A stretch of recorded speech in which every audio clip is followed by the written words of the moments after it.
mo? Ito gusto ko eh. Ano ganito? Hindi naman nagbago ang anyo ni Pat eh.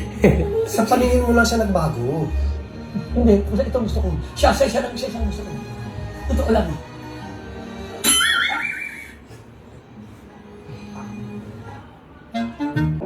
Ngayon, Mawawala na ang bisang kayo, ma. Kung anong tingin ng mga tao kay Patricia, ganun din ang magiging tingin mo sa kanya. Wala kang pakialam sinasabi mo. Kahit ibalik ko pa sila dati. Siya iniibig ko, siya pangakasalan ko. Takas kamay ko na nga sa kanya eh. Eto na siya oh. Maging choppy ka man. Yun yun. Hindi ba pa? Taya ay! Oo!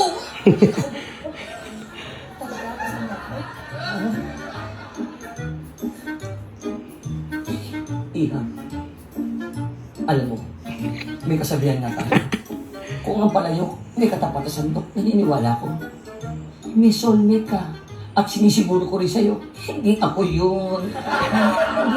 Alam mo, Pat, kung nag-expect ka na mahalin ka ng ibang tao, dapat mahalin mo ang sarili mo muna. Wala namang problema sa'yo eh.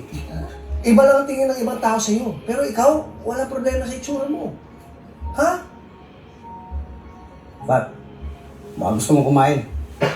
May alam akong itolyo kayo.